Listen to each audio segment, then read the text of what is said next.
Good morning, everyone. My name is David Hamod. I serve as President and CEO of the National U.S. Arab Chamber of Commerce, and I'm also proud to serve as a board member of the U.S. Center for Citizen Diplomacy. We have a fantastic panel. You'll hear from them in just a minute as I introduce them. But let me say, on a personal note, I was traveling last week in the Arabian Gulf region, and I had the pleasure of attending two important events that focused on promoting entrepreneurism among young people. First was a gathering of the young Arab leaders, about 500 top young people, entrepreneurs, innovators, followed by a celebration of entrepreneurship, which was about 2,500 folks who came in from around the region. And I have to say, I was delighted to be part of it, one of the few Americans who was invited. There was a lot of enthusiasm, exuberance, vitality, vibrancy. And I think there was a very clear message that I took away. First, that folks in the region are not dependent on the United States or the U.S. government or anybody else to push them into becoming entrepreneurs or the next generation of business leaders. They're perfectly happy to do it on their own. And second, if there is a clash with civilization, I sure didn't see it, because the dialogue that took place last week in both settings, both venues, was one that you might have experienced in Washington, D.C., Des Moines, Iowa, or anywhere else. So it's against that backdrop that citizen diplomats, and from my perspective as the head of a Chamber of Commerce, particularly the business community, have an important role to play in promoting these commercial relations. Let me first introduce our two co-chairs.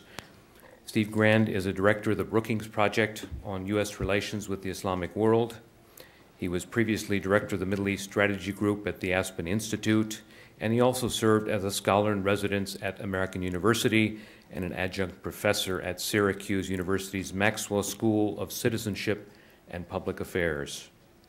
He's held leadership positions at the Council on Foreign Relations, the German Marshall Fund of the United States, the Senate Foreign Relations Committee, and served as a founding executive director of the Civic Education Project. Randa Fahmy Hudome is president of Fahmy Hudome International, a strategic consulting firm. She has experience in the executive branch, serving as Associate Deputy Secretary of Energy, in the legislative branch, serving as a counselor to Senator Spence Abraham, and in the private sector, working with Wilkie, Farr, and Gallagher, a law firm. She's had the distinct honor of serving on the U.S. State Department Advisory Committee on International Economic Policy, as well as the U.S. Secretary of Energy's Advisory Board, and she's a regular commentator on a variety of different media. And introducing our panelists in alphabetical order. First, Aakif Ahmad, who's on the leadership team of the U.S-Muslim Engagement Initiative and serves as co-founder and vice president of Convergence, a U.S. firm focused on helping to sort out international and national policy issues. From 1996 to 2008, he served as managing director of the Corporate Executive Board, where he was responsible for overseeing more than $100 million worth of sales in Europe and North America, and because of his hard work was asked to serve on the policy committee, the top 50 leaders of that organization. Next, Mark Biedlingmaier is a career Foreign Service officer. He is currently serving in Mazar-e-Sharif, Afghanistan, as part of the Regional International Security Assistance Force, a civilian representative. He was a Peace Corps volunteer and then serving with the Department of State since 1983 in a host of different parts of the world, including Geneva, Switzerland, Baku, Azerbaijan, Bangui, Central African Republic, Luanda, Angola, Brazzaville, Congo, and last but not least, and the most exotic of all, Luxembourg. He also served as Chief of Staff at the U.S. Embassy in Baghdad during the military and civilian transition from the International Green Zone to the new embassy compound. And he has volunteered over the years for Department of State Mentoring Program, Lehigh University's Global Village, and Rotary International. And last but not least, Dr. Joel Hunter serves as senior pastor of Northland, a church distributed. This pioneering congregation is focused on building an international community of worshipers and typically draws more than 10,000 worshipers every week on the web, on Facebook, and through other international media. He's on the boards of directors of the World Evangelical Alliance, as well as the National Association of Evangelicals. And he serves as a participant in the UN Alliance of Civilizations, the U.S-Islamic World Forum, and the Parliament of World Religions. Ladies and gentlemen, please allow me to turn it over to our distinguished panel. Randa.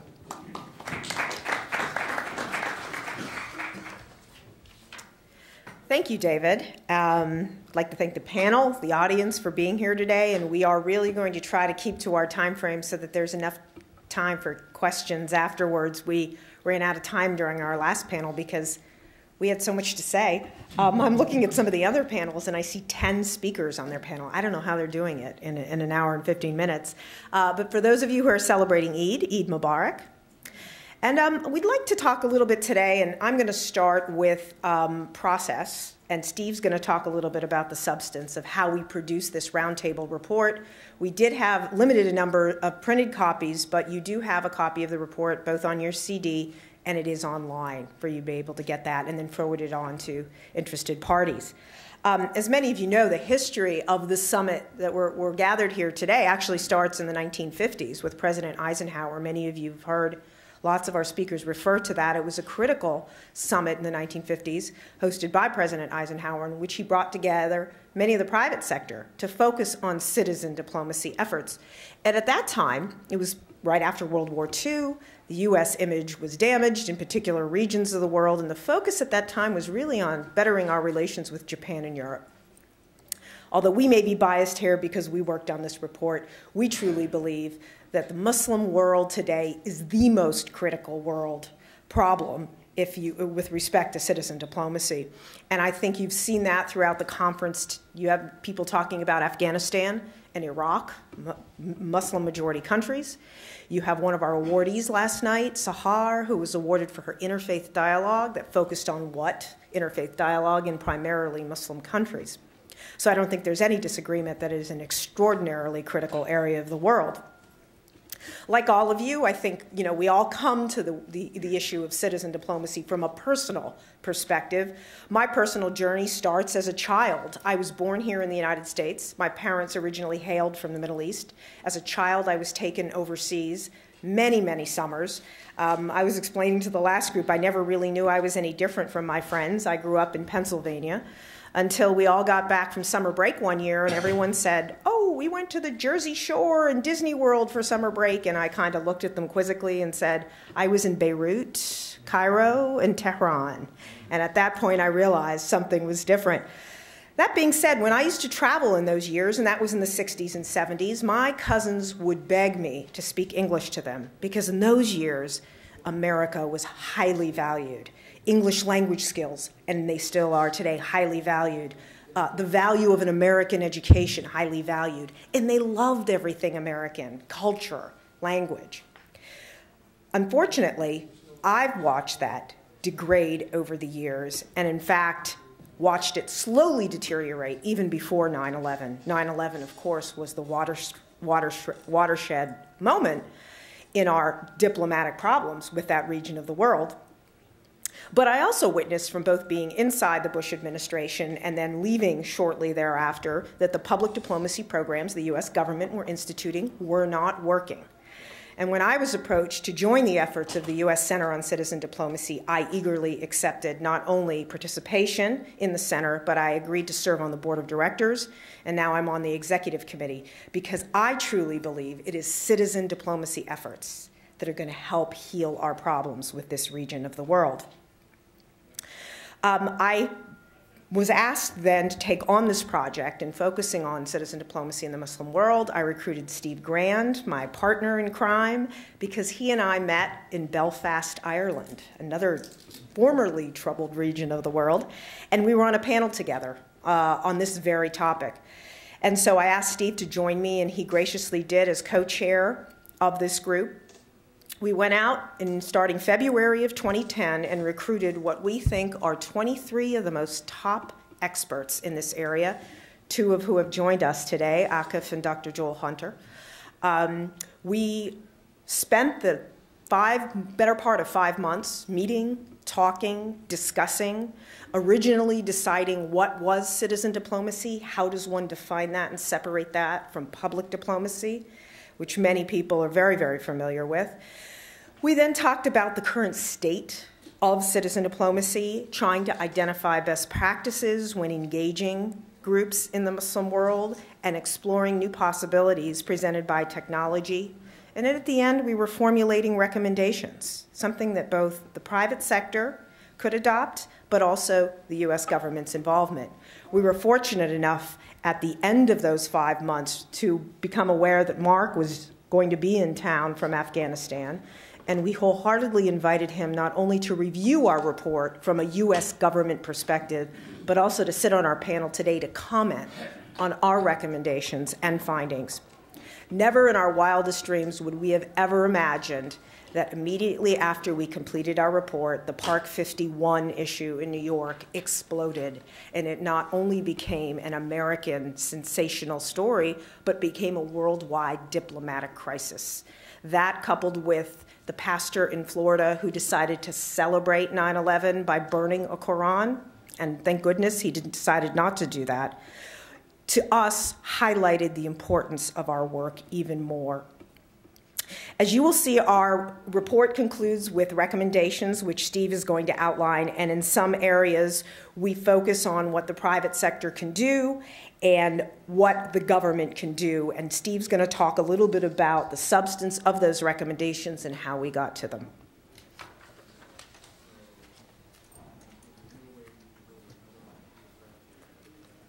Thanks, Rhonda. It's been a pleasure being part of this journey with you. Let me just take this opportunity to thank a couple people who are with us today. One is Cynthia Schneider, who was one among the 23 who are part of this, this effort. Al-Hussein Madani has been wandering in and out. And I'd also like to thank my Brookings colleague, Aisha Chaudhry. Aisha was the staff director and the rapporteur for this effort. I'm just going to give you the quick headlines. I hope you'll also take a look at the report, and then Aakif and Joel will really fill in the areas that they work on most directly. This was a really rich set of discussions, and I'm just going to give you the highlights. We learned a lot over the course of this 5 months of discussion.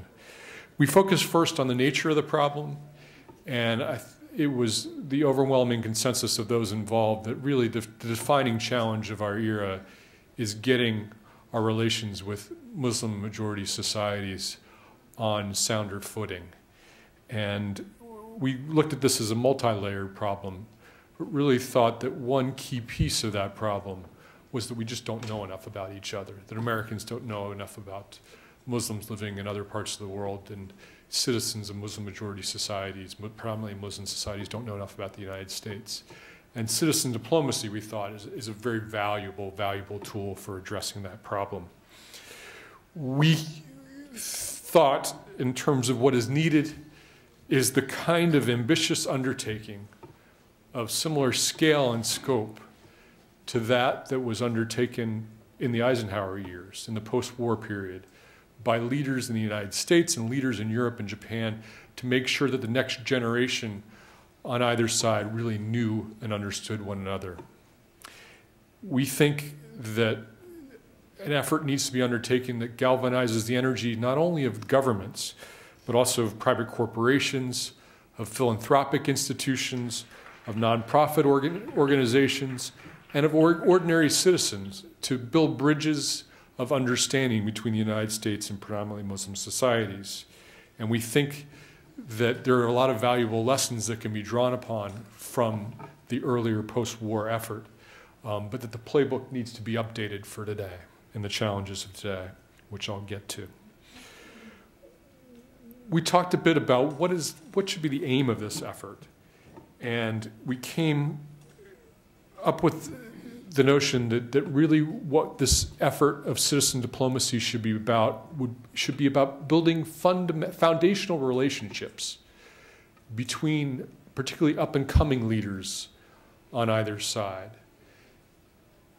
If people know and understand and have had experiences with one another, it builds trust and understanding that is a kind of social capital that is very difficult to quantify, but is indispensable in times of conflict. When there's a daily drumbeat of bad news on the headlines, one tends to put it in perspective when one knows someone of that other culture, when one has sort of those foundational relationships of trust that become a frame for how one views the world around you. So if you can build that sort of social capital, you can sort of wall off and humanize these personal relationships and prevent sometimes the political conflicts that emerge from damaging all of the good work that we're all doing. We talked a lot about what the principles of this kind of engagement should be, and we came up with really 4 foundational principles. And one was that everything needed to be built around equality, that these needed to be relationships based on equal status contacts, that the agenda for dialogue and engagement needed to be developed and implemented jointly.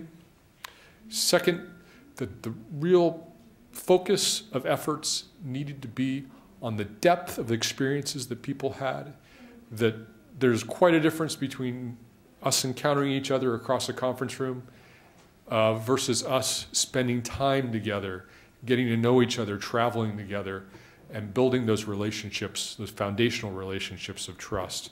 And that really needed to be the aim, those deep-seated relationships.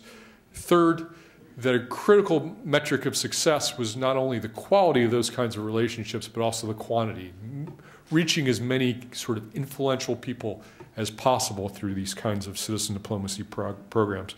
And fourth, ensuring that out of these engagements, real networks emerge that are not just one-off, but enduring ways for people to cooperate together over the long term. And then that was the real benefit from citizen diplomacy efforts, these networks that get created. We talked about who to target, and overwhelmingly we thought youth and emerging leaders, the teachers who teach them, civil society leaders and business leaders, scientists and artists, religious leaders, and critically the American Muslim community because of the important bridging function that they can play.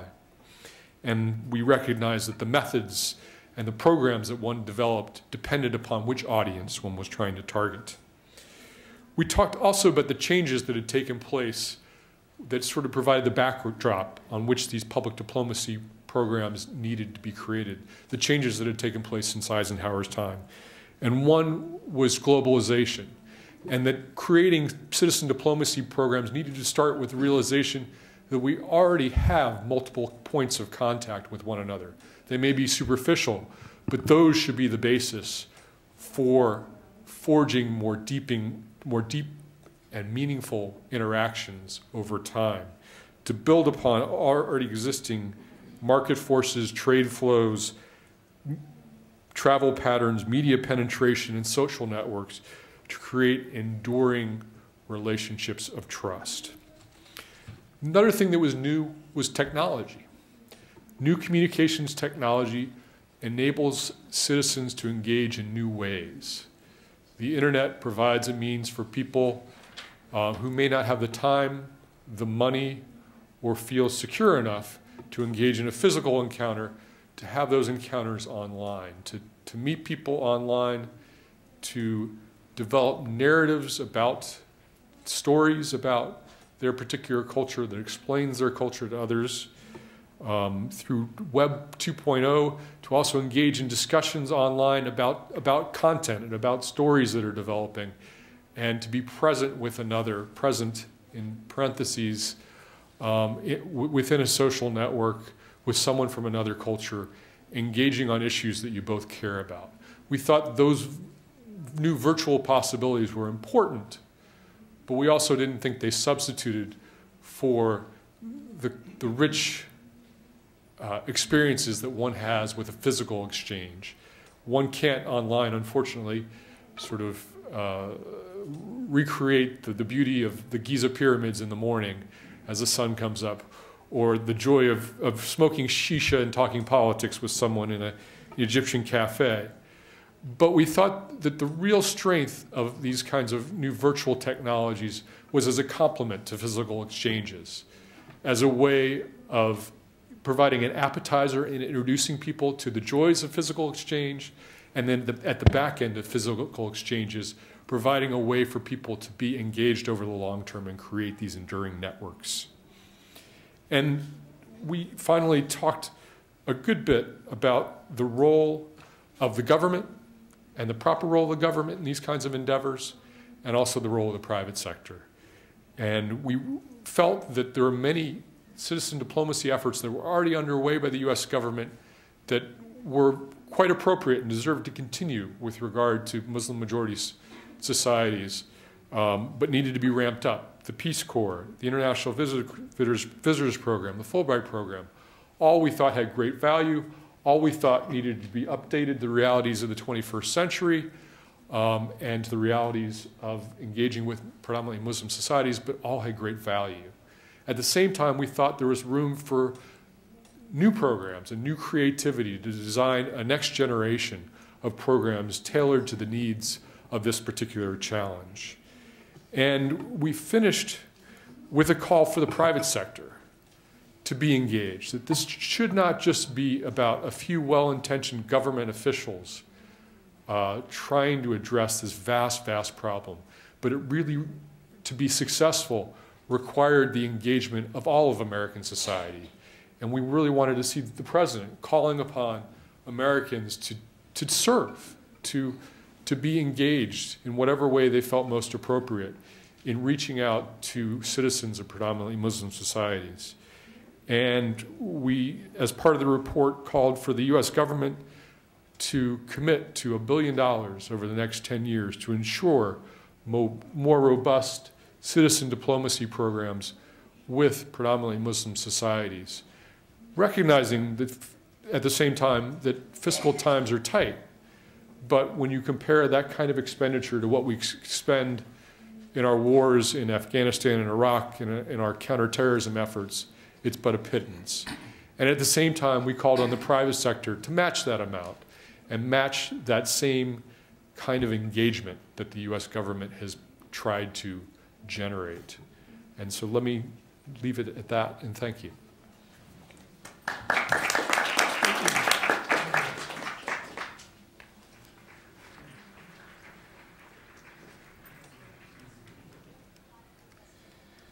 I got a timer here. We're learning. Religion is going to be one of the chief motivating and mobilizing factors of future international relationships and domestic relationships. And as many of you know, it can either do a whole lot of people a whole lot of good or do a whole lot of people a whole lot of harm. It's our choice. Now, first of all, let me talk from a 30,000-foot level about just the dynamics of how the world's going. There's an article in Foreign Affairs magazine, our journal this month, that talks about the changing demographics of our world. In 1900, pardon me, about a third of the world came from Western Europe and, or was populated by Western Europe and Russia. That part of the world is more historically inclined toward secularism or loose affinity toward religion. By the year 2050, that population percentage will be 10%. The vast and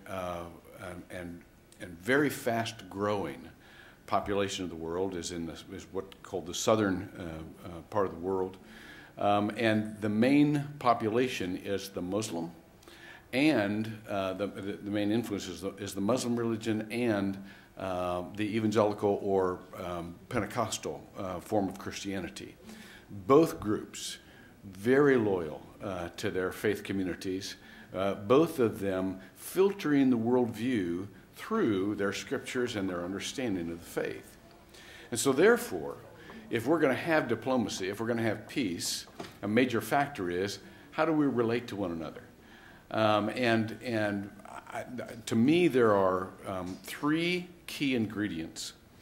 First of all, you have to have convening organizations that get these and other voices together, the voices of the faith communities together, so that there can be dialogue and building relationships. As Steve said, it's all about relationships. And so there needs to be those convening organizations, and there are several right now, and I know that they are multiplying even as we speak, and I really appreciate them. Organizations like Brookings, chief one against example of that, the Alliance of Civilizations, the U.S-Islamic World Forum, the World Parliament of Religions, and so on and so forth, get together many religious leaders. And that's key for the second key ingredient, and that is you're going to have partnering leadership for each of the faith communities. Because you reach a faith community by this. First of all, if you want a general cooperation of the members of any faith community, the gatekeepers of that faith community are their local religious leaders. And the local religious leaders take their signals by respected leaders of their general faith community. And so it's a pretty important thing to do to have respected leaders of these different faith communities getting together and having conversations. It's a model, and it is a permission grantor for not only the local leaders to do the same, but every congregant, so to speak, to do the same. And then third, you're going to have venues through which I'm trying to see how much time I got. 3 minutes. Come on now. You're going to have venues through which just average faith adherents can participate in these kinds of conversations. Key is travel. Somebody once said, if you want to understand a people, don't buy a book, buy a ticket. And so we have to have more and more interchange with people who are of different faiths, preferably cooperating together on something that will be of mutual good, especially to those who are impoverished, those underserved, those people who need it most. Because in all of our religions, we all have a variation of the golden rule. We all have a variation of a heart for the poor. We all have a variation of love your neighbors, you love yourself, and so on and so forth. So we draw on that commonality in order to build those kinds of relationships. And it's not just, can I go? There are some people who can't go. There will be hundreds of people who can go, given the right entree and given the right projects. Hopefully we'll have people organizing those kinds of projects where you will have that kind of cross-pollination, so to speak. But even if you can't go, there are other venues. I know in our own community there are different compassion organizations, Samaritan's Purse or World Vision or Compassion International or whatever, that doesn't emphasize doctrine. It emphasizes adopt or sponsoring a child from another part of the world. Well, when you're sponsoring a child, you fall in love, just like you do when you travel. When you travel, you fall in love with people. And that's what's important, because education without affinity is a very limited kind of hope for the future. We must build these friendships, these enduring relationships that I keep hearing that theme repeated, and that's exactly the right theme. That's the metric to go forward in the future. And so I'm very hopeful, by the way, as I speak with different religious leaders from different faith communities, that we aren't looking to compromise any of our beliefs. We're all looking for just the opposite, to walk out what our beliefs say, to demonstrate what our beliefs say, so that we can fulfill both our religious convictions and build the peace in the world. Thanks.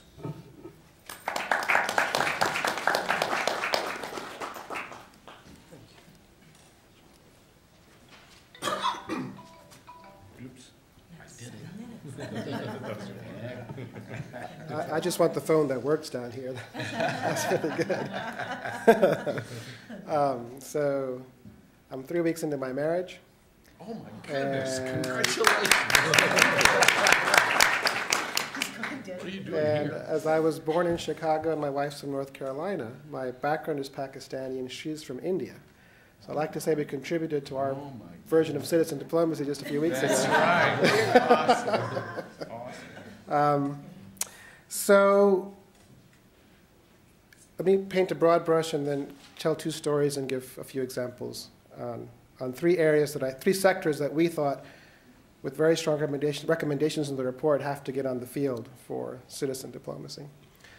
So, if you travel the Muslim world, as many of us have done, and you go to the villages and the towns and talk to ordinary people, it's a bad state of affairs in terms of U.S. relations with that part of the world. Whether you're in Morocco or if you're in Pakistan or Middle East or Malaysia.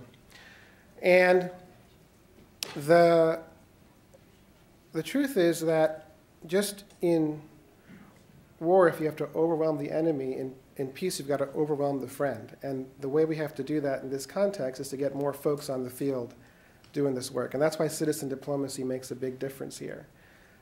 It's not the panacea, but it's a real important part of the antidote. Because when you talk to folks in that part of the world, they're talking from what they hear second, third, and fourth hand. They're not talking, as many of our friends and family here aren't talking from firsthand. It's a mutual problem. And so there are not enough people in government or in the military or in the elite part of society to make a difference in this. So you gotta get more people on the field. So just two stories. When I was in Pakistan 6 weeks ago, I'm part of a group that's organizing a 3-year process of building civil society partnerships and business partnerships between private sector U.S. and private sector Pakistan. It's kind of a first of its kind thing. And there were 3 or 4 quotes that stuck with me from that trip. We talked to 50 leaders across the country and met with a lot of folks who normally wouldn't do this, we thought. And we came in skeptical about in terms of level of interest and level of enthusiasm to participate. First thing we heard was, "We wish you came 10 years ago," which is a profound thing to say from people you think hate you, right? Second thing we heard is, "We're open for business," right? There's 10, 15, 20 million folks moving into the middle class, more potentially down the road. It's a tough place to work, but they want to buy things, good things, with quality brand names attached to it. Okay. Third thing we heard was, "We'd really like to get to know your teachers and school administrators and public health people and local mayors, because we want to know how they work. We'd like to learn from them and apply that in our country." That's civil society in some ways, right? And the fourth thing that I heard was, "We're so glad that you're here," right? We put a lot of hope in the Pakistani American community, or the Muslim American community, or the Arab American community, because you guys have made it. You've learned a lot. We need to learn from you. So the 3 categories are laid out. There's a context there in which they can work, and we have to scale up a lot of these initiatives to make sure they work in high volume. Muslim Americans, in my mind, are, the other story I wanted to share was when a delegation of Muslims from Singapore, Malaysia, Indonesia came to the U.S. a few weeks back, about a few months ago. I was invited to speak to them, and I told them the story of Muslim Americans here and just how successful they are. We're one of the highest per capita income groups in the country, well-educated, small business leaders, doctors, entrepreneurs, lawyers. We're all over the place. There's 2,000 mosques in the U.S. Who knows that, right? Freedom of religion. Practice who you are. It's the most diverse Muslim community in the world. The only place you get that kind of diversity among Muslims is the Hajj outside of the U.S. How's that for an interesting thing to think about, right? So we talked about these things, and I told him, "Do you know Steve Jobs' dad is Syrian? Or the mall you went to last week, the Tyson's Corner, is owned by Arab Americans. That's who runs the second largest mall in the country." These things surprised them. And what they said to me back was, "God, we thought Americans hated Muslims, and you guys were all oppressed." That's a very different perspective, and I have a changed view. But those stories aren't being told, and we're as good a community as any to tell that story, because Muslim Americans are living that. They're a very successful group, and that's the role they need to play, in my opinion, in our opinion. Now, business.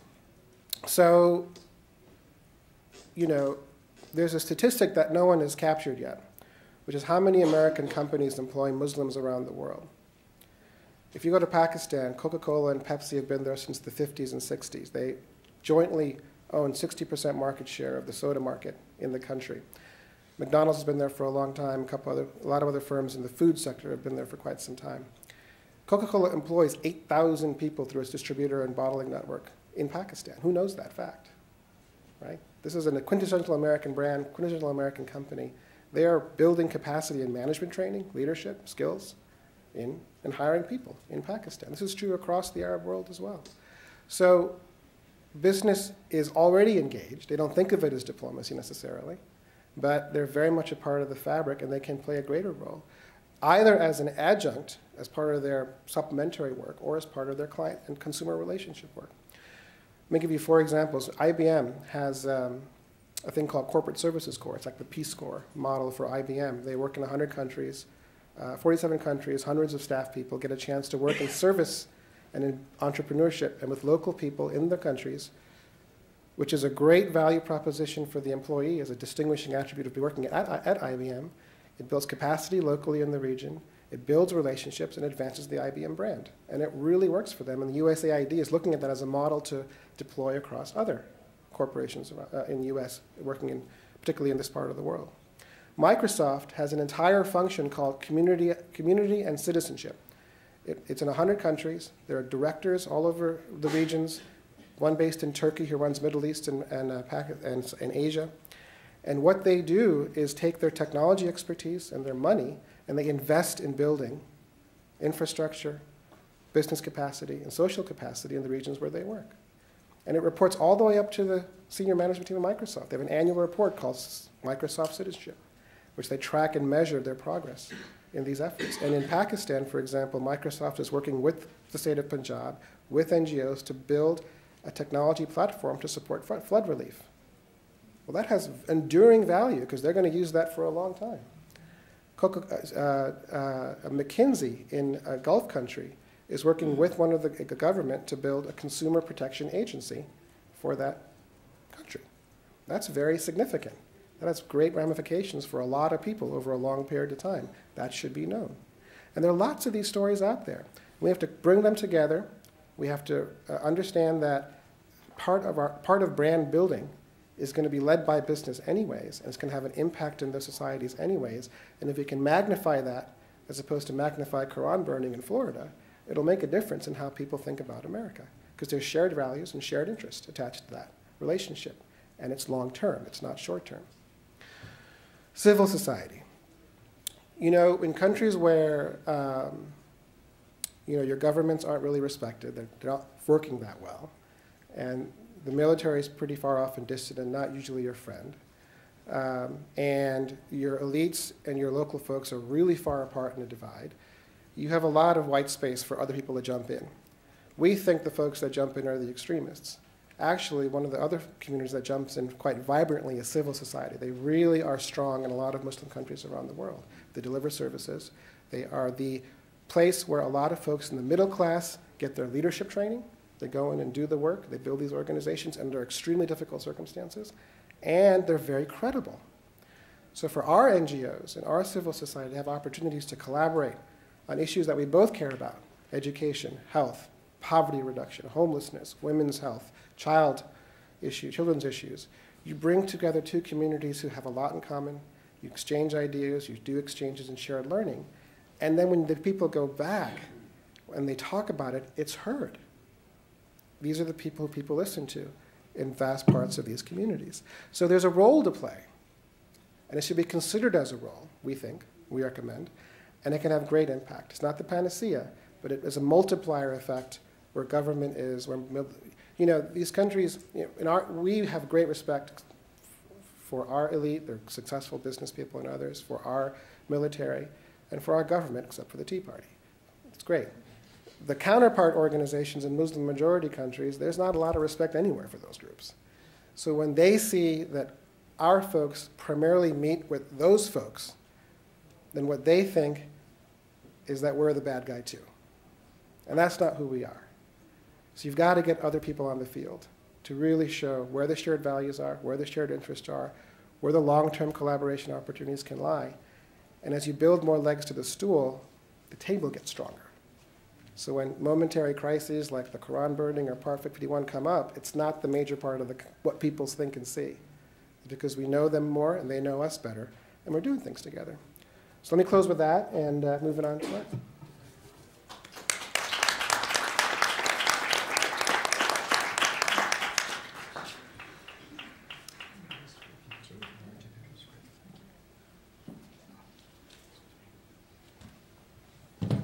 Good morning.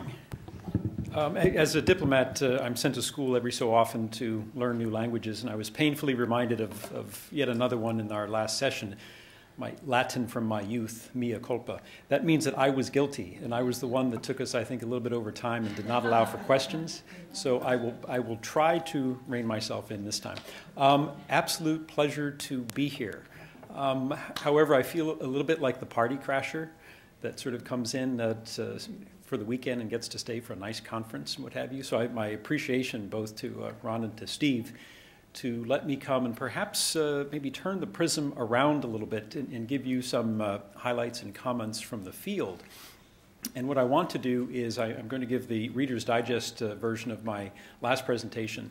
And one of the questions that we didn't have time for, basically, you might recall in the presentation yesterday, Congressman Jim Leach brought the point that what we need to do, we do a great deal. I think all of you here at this conference and all of our colleagues and what have you, we are trying desperately to reach out to various parts of the world via education, via religion, technical exchanges, wonderful programs that are NGOs and government-sponsored and what have you. But he turned that around and asked, gee, what can we be doing here in the United States? And I think very easily, very much to the right of me here, I think you see what works. Communication and coordination, and Randa for years has been intimately involved in public action, public diplomacy, public affairs. That works. Steve in the academic community, I've seen it at the far end when young individuals, either through the Fulbright program or student exchanges or university exchanges, come to this country. We are the best salespeople worldwide, hands down. And I'm sure Steve has many a story of those young leaders that have come and have done academic pursuits here in the United States. And of course, our pastor as well, and my young friends that I've met here, engaging in the religious community, where it provides that platform of understanding, mutual understanding, to sort of air our differences and gain a greater appreciation for one another. And in the last presentation as well, I had mentioned the extraordinary respect I have for the business community. I had mentioned that I took a year of my career from the State Department, worked with DuPont, and was able to travel extensively overseas.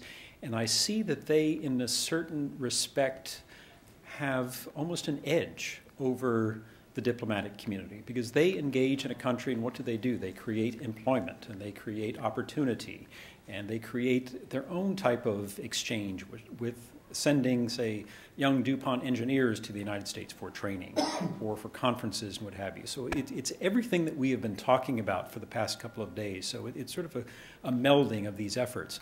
And following up on Leach's comments, what we need to do is promote that even to a greater extent here in the United States. And Steve had mentioned this new commitment of the $1 billion 10-year program. Just think if we take only a fraction of the $200 billion that is spent each year on the war effort and devote more of that to, I would say, sort of retooling and restructuring a little bit of the United States, some of our programs in school, some of our educational exchanges, learning additional languages, cultural programs, academic programs, and what have you, it would pay extraordinary dividends, no doubt. One other aspect too, I've been in the business, I guess 35 years of citizen diplomacy and government diplomacy, 12 years in the Foreign Service, 17 years in the Civil Service, 2 years in Peace Corps, and 1 year as a Rotary Exchange student. Absolutely invaluable. During that period, clearly the world has changed. And I think one that is most telling, State Department badge. It was great when I started my career and what have you, traveling with my black diplomatic passport. We could travel all over with our New York Yankees. This may be a Philadelphia Phillies crowd or Washington Redskins. we could travel worldwide and very proudly display all of those emblems, those things that are so easily recognized and what have you. And can I honestly say that, gosh, has the world changed? The new guidance that we received from the State Department, obviously, we can't even wear our badges outside of our embassies overseas and what have you. We are instructed that even when we travel through airports, what have you, no Department of State jackets, emblems, flags, that type of thing. How very, very sad. And I thought in the early days when I was, quote unquote, the junior diplomat, the Rotary Exchange student representing my country at 15 and 16, that was 1975, 1976. What a very, very different world. And then with great pride, I started my career State Department protocol officer, traveled for a 3-year period with most of President Reagan's guests when they came to the United States, and that's a whole other lecture at some point. But how proud we were to, at that point, we had 3 official days in Washington, and then the guests were allowed to travel anywhere in the United States for 7 days. And it was wonderful to show off the United States, the Grand Canyon and Niagara Falls and the Washington Redskins games and things like that. And gosh, how the world changed. Then I went off and did arms control in Geneva for a number of years. And we would snicker a bit as we traveled into what then became the former Soviet Union posts and what have you. We could always pick out the Soviet embassy in any city. High walls, barbed wire, barricades, armed guards, and German shepherds and what have you. And of course, it was a bit of a standing joke and what have you. And then over time, what has happened? I don't know how many of you have traveled overseas recently. And it nearly broke my heart when I went back to Geneva, Switzerland, where the greatest security tragedy was a cow that would escape from a pasture and wander onto the mission grounds and what have you. So anywhere in the world, you can now find the American embassy. High walls, barbed wire, ramps, barriers, armed guards, what have you. Very, very sad fact. Let me just highlight a few of the things that definitely work. It was a pleasure again to see Mrs. Fulbright last evening here, and I know in so many of the countries, the legacy of her husband is so appreciated.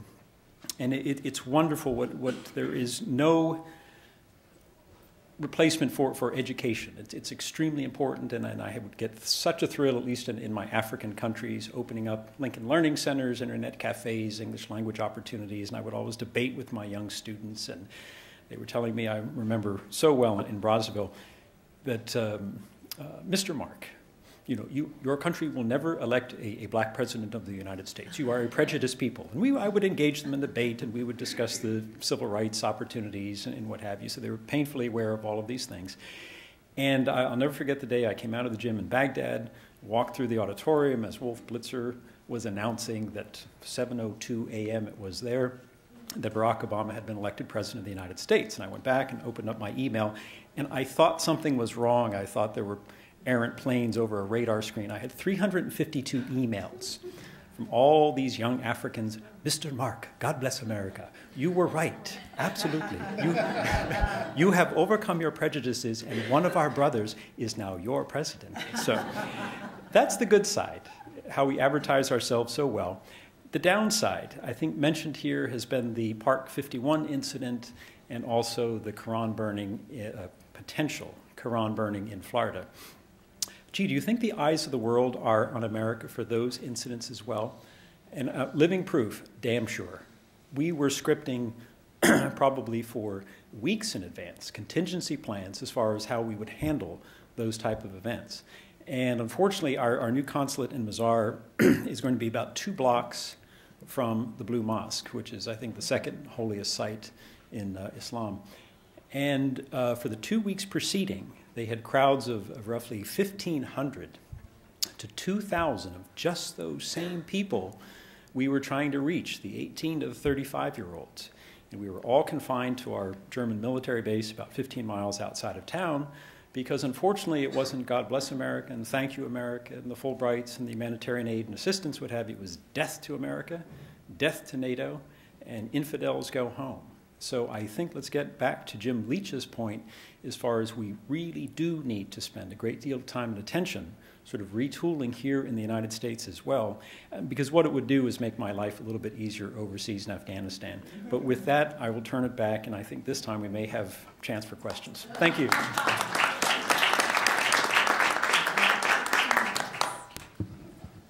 Well, thanks to each of our panel members for outstanding presentations, and it does look like we have time for Q&A. Good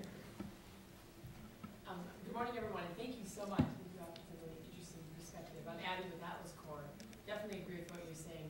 For example, we have 2 Pakistani women here right now, and just yesterday with Eid and with Janoon on stage, they have educated their professional networks here where they're serving in D.C., as well as the 15 other countries that are Atlas Corps fellows that did not have any idea what Eid was or Janoon. So I think that's an example of how it's happening. And my question is, to Stephen's point about the suggestion and putting forth in the report the $1 billion of funding. So now as a collective group, there's a lot of, I think, organizations and entities here that are working on this, that are trying to make this happen. And so how do we come together as a group and actually push so that funding comes through? And how can we leverage all these people that know that this concept works and that we know we have the tools to make it happen, but we're lacking the resources. So what do we do? What's the next step? Okay. You like why I called you out? I'm not sure we have the answer to that. I mean, one thing we did talk a bit about, and I failed to mention in my summary of the report, was we proposed a vehicle that may make this more palatable to Congress and the administration, which was that the government should provide some initial seed money for a community foundation of sorts that the private sector would then hopefully come in and match and be a part of. But this sort of community foundation for America's relationship with predominantly Muslim societies would be a catalyst for public-private partnerships, for citizens who want to engage on these kinds of issues, identifying for them volunteer opportunities. It could do some research, but it really would serve that sort of dynamic function that a community foundation provides at the local level for supporting these foundational relationships.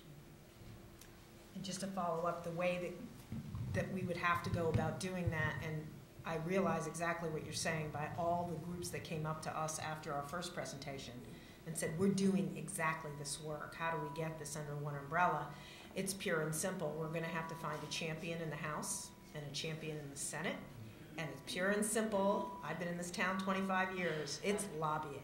I know it's a dirty word lately, but it's pure and simple lobbying. And we're going to have a member of the House and Senate introduce legislation to create this entity. And, you know, by each member gain support till we have a critical mass to be able to fund something like this. And not until I think it's framed in the terms of would you rather send, you know, spend your money on bullets or peace, will people start to realize what's necessary. Yeah, just one thought. The good news on this is there's precedent for these type of foundations, right? When we've decided to focus on a region or a country, as a society, we've created the infrastructure to bring that to bear. U.S., Japan, Western Europe after World War II, Eastern Europe after the fall of the Berlin Wall, and in fact, well before the fall of the Berlin Walls, and other societies, China and Russia. So there's precedent for this. My frame is not even the bullets frame, it's who gets to the kids first, right? Yeah. Either we do, or people like us, or they do. And right now they're getting the kids first. Just to add as well, I think one important fact Ted Townsend had mentioned, obviously I think it's no secret that the U.S. Center has a very, very limited budget. Think of initiating some type of campaign and something clever, be a diplomat for $1 a day. If each American across the United States donated $1, think of that huge trough. And Doug Wilson, the Assistant Secretary of Defense for Public Affairs yesterday mentioned sort of grappling where there doesn't seem to be any repository. Well, let me be the first to recommend that U.S. Center for Citizen Diplomacy be that repository. And I think what we need to do is not lose the momentum of these past few days. And yes, I think it takes a public diplomacy, it takes a congressional, political, even diplomatic effort to now just keep these forces to bear. And I truly believe that we are at a critical juncture right now And Randa had mentioned before, I mean, we've spent so much time and effort focusing on different parts of the world. We do need to renew our efforts in the Middle East at this particular period. As you know, there are so many issues bubbling. A good friend is working with Senator Mitchell on the Middle East peace process. And you talk about resources around the world, water, critical in the Middle East, and what have you. Peace in this process. I've been in Iraq and now in Afghanistan. So there's no greater time and no greater need. And I think a little roundtable or sort of hot wash after this with the executive board to now ramp this up and keep this on the front burner is going to be critical. Thank you. Two questions back on this side, and then we'll return to that side of the room. My question is, Aakif. when the Muslims, the Christians, and the Jews work out their differences, is it possible the first thing we're going to discover is China won? Wow. I'm not exactly sure what you're getting at there.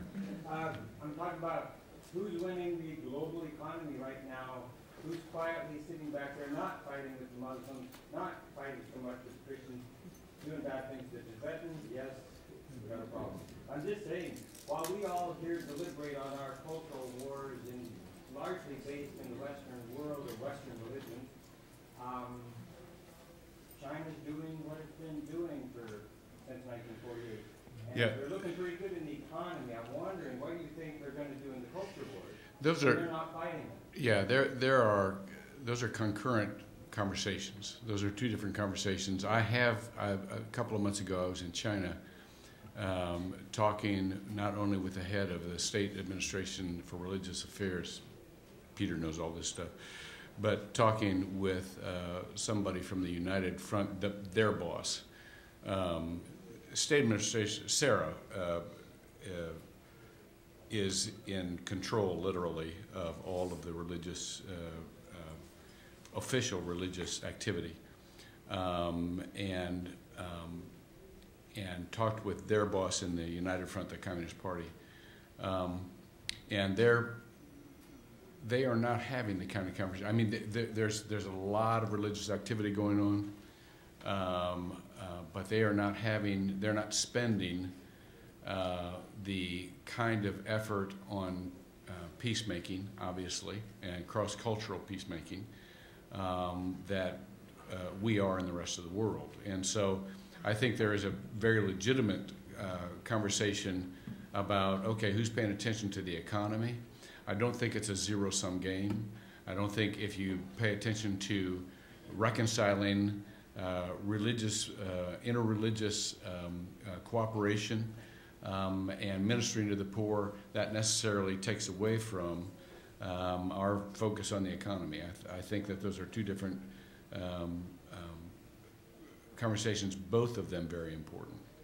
So we all do what we can. Let me just pick up one point.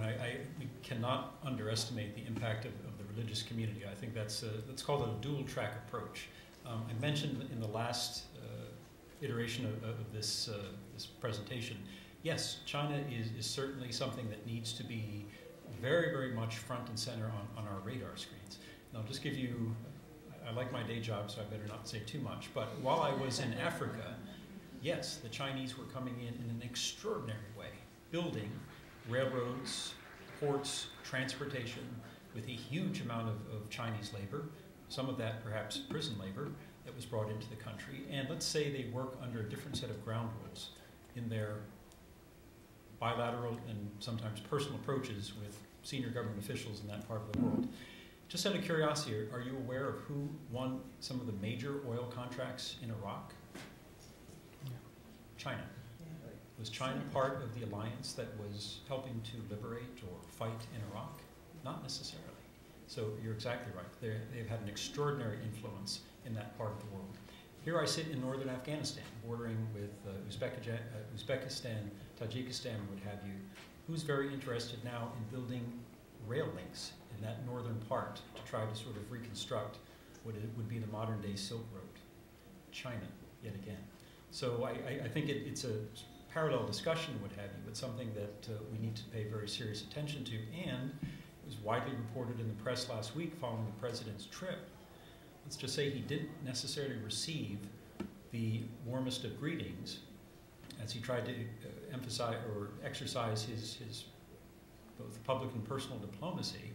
I think the Chinese politely told him, as far as when he tried to comment on the manipulation or the adjustment of their currency, that went not in the most positive direction, what have you, but they have become and are growing, and it's an ever greater force in that part of the world, and something that we need to keep our eyes on. But thank you for, again, bringing it to our attention. Next question. A couple quick comments on that, and something on Pakistan. China doesn't treat its own Muslims especially well. And they are, I'm a huge fan, I'm Cynthia Schneider, I'm a huge fan of their cultural outreach, all the Confucius Institutes and everything, but they are now in their own kind of culture war, which makes China so interesting, the different forces at work there, because at the same time as they are trying to promote themselves as a very open and cultural country, they are also lobbying European countries not to attend the Nobel Peace Prize ceremonies and trying to pretend that the Nobel Peace Prize was not just awarded to someone they have in prison. And that's a little bit at odds with the image they're trying to promote with the Confucius Institute. So I would say that is a culture war going on in China right now. For Pakistan, I just wondered if you know about, I just heard about the greatest thing I'm very impressed by going on in Pakistan, which is called Coke Studio. And it's interesting, the person from Coca-Cola was just here, but it's funded, I learned, not by the foundation, by the company. And I heard about this because someone was interviewed on NPR, and they said, what's your favorite kind of music today? And this Pakistani American, I think, or maybe they were in Pakistan, said, oh, everybody's listening to the Coke Studio music. And it just came out like that. Everybody's listening to Coke Studio music. And I was like, Coke Studio. And what was it? And if you go on the website, there's no big Coca-Cola logo, but Coke Studio is C-O-K with the little bottle as the back of it. And they are recording music, bringing together musicians, traditional musicians with the young musicians in Pakistan, and creating really fabulous music. I haven't gotten to the bottom of how this got started or what, but that strikes me as just such a brilliant thing to do, because they are really creating something of value, and not necessarily something, even though I think they thought of it, not necessarily something that looking from America we would think, oh, this is what they need, you know, but it seems to respond actually to a real taste in the country, and I think that is the biggest challenge, and I hope you guys will succeed with that. Steve was with me in Alexandria at a conference where we heard quite a barrage of, we are so tired of you just talking to us. And so I think the big challenge, I'd love to hear more about this if you have this in mind, is not just to meet to talk, because we've kind of done that, I think, probably enough, but to meet to help the development of things that in the particular countries they'd really like to see develop. Just a quick comment. I think a shout out to Randa this morning, again, the announcement of bringing in the National Players Association. Just think very quickly in the diplomatic career. Think of Vladimir Horowitz playing in Moscow for the first time. Think of the New York Philharmonic going into North Korea, and then now the effort to perhaps go to Cuba. 20 years ago, we sort of snickered at the idea of sports diplomacy, music diplomacy. I think we call them the roving strings, rolling strings, ambassador, quartet, or what have you. God. There is no better connection in association than sports, public arts, music, and what have you. So I think it's something, and fortunately, I think actually Randa may have been one of the first to really sort of put the clutch in gear for the State Department and diplomats and convince them that this type of outreach was essential. And it has been now extremely successful. I have a new public affairs officer in Mazar who actually is bringing now a musical group in the middle of Afghanistan. There's just a common language there that can overcome so many barriers. So congratulations to you. Thanks. Just a note on that. You know, there's nothing more American, at least to me, than baseball and football. Right? Isn't that, when you think about America, you grew up going to baseball games, or just, I watched football growing up. I was, at the time, New York Jets. I'm now a Philadelphia Eagles fan.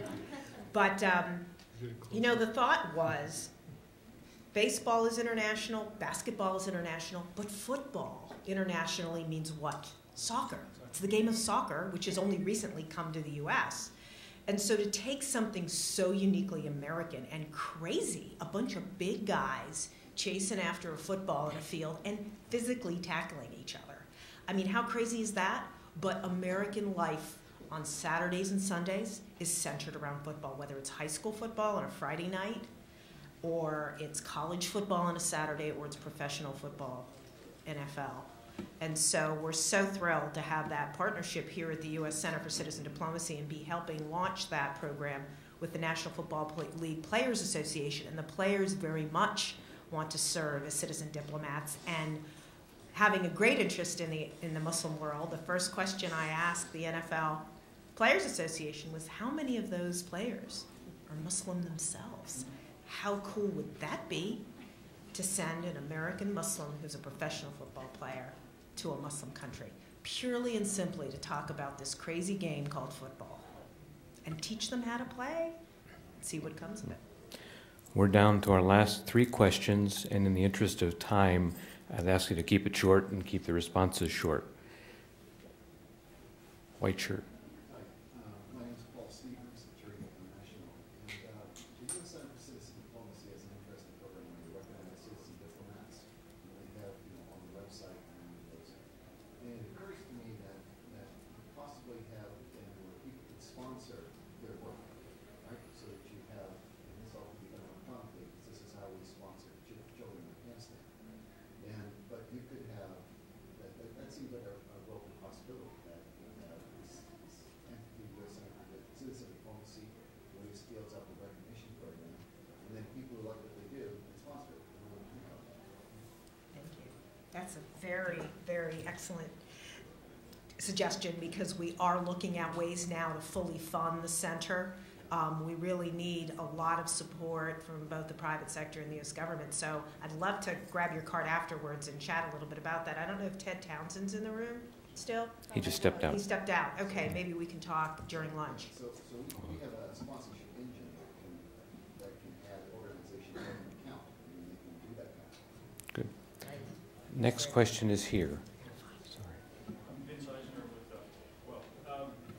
In the interest of brevity, I'm intrigued by the fact that the evangelical community seems to be spearheading much of the dialogue between Muslims, at least as you said. A few years ago, right after the tsunami, I was representing the National Council of Churches. Noticed in Sri Lanka, walking down the street was a young boy with a brand new Yankees t-shirt, brand new blue jeans, brand new, and a Bible. In this heavily Buddhist country. And you mentioned the Samaritans person. We went to Indonesia. There were the main story on the morning news that day was Samaritans first having to back off from its offer to adopt several children because they were planning to move those children to the U.S. and according to them, turn them into Christians. Now, I know that that's not the case. I know that that's not universal, but